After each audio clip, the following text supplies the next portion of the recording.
What's up, Cowboy Nation? This your boy Heavy Chevy back with another quick video of Cowboy politics.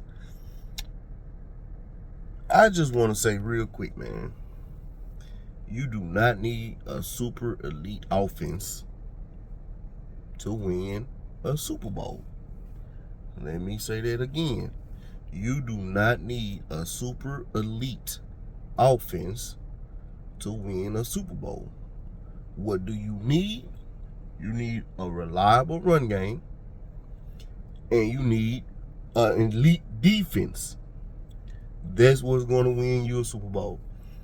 It's been apparent ever since the NFL has been formed. If you can run the ball and stop the opposing team from scoring, you will win championships. We have the offense. We've been having the offense for years now. Been having the number one offense for years now. We do not need an elite offense. We need an elite defense. If we had an elite, I'm talking about elite defense, that doesn't have major holes. Now, some people probably would look at this and say, you guys did have elite defenses. No. Even if you want to say that, you guys did have elite defenses. Yes, we had elite talent. We had that, but we had major holes. Major holes. Either we couldn't stop the run, or we couldn't stop the pass, or we couldn't stop both. That's been apparent for the last 2 seasons. Well, really last season, we couldn't stop really anything. The last year of Dan Quinn, with last year of Dan Quinn, we couldn't stop the run.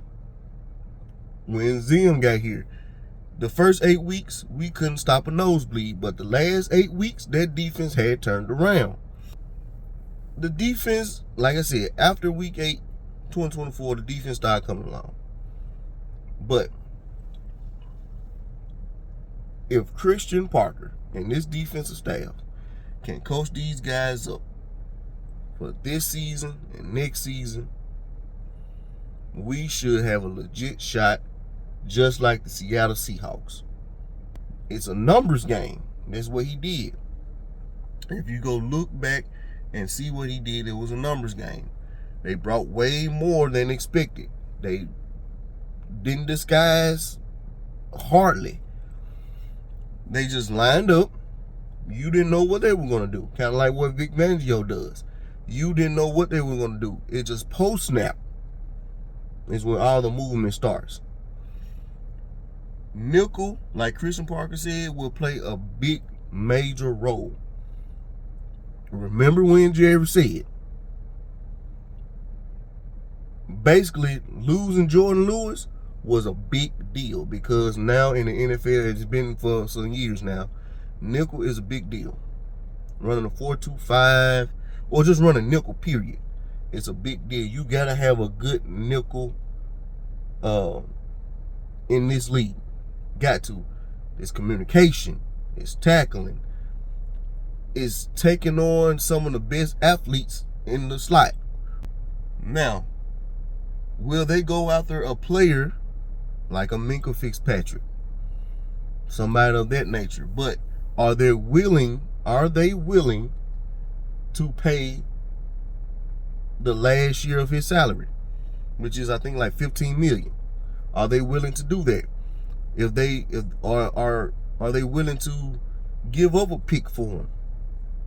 Who knows? But I talked about Minkah at the beginning of this past season, and I mentioned him again late in the season. Could he be a trade option? Could he be? Minkah is what, 29, be 30 at the beginning of the football season. He can play nickel. Of course, he can play safety. He can play a little bit of linebacker. Could you do something like that? Could you officially go after Caleb Downs? I've been seeing people talking about the safety from Oregon. What's his name? Thiemann. I hope I got his name right, but a lot of people raving about him. But could that be an option? would they look in-house? Would they look in-house? Like Coach Marv said on his post, maybe you move Revel to safety. Would they look at Reddy Stewart? Even though Reddy Stewart is virtually undersized, he played nickel like a linebacker. Literally, if you go look at some games, when he filled gaps to be his size. He filled those gaps. He filled those gaps. Reddy Stewart did. He played a couple of snaps at safety. We know he played the slot, and we know he played that nickel. He played a couple of snaps at safety. So there's just a couple of questions that I have to myself. Will they go after a Minkah Fitzpatrick? Will they go after a safety in the first 2 picks of this draft? Will they look in-house? Revel, Stewart, hell, possibly Bland moving to safety because of his injuries. Kalen Carson. But you still are going to have to draft secondary no matter what. Hey man, this your boy Heavy Chevy. Follow me on Twitter and follow me on YouTube. Subscribe on YouTube at Cowboy Politics, and I'll talk to you later.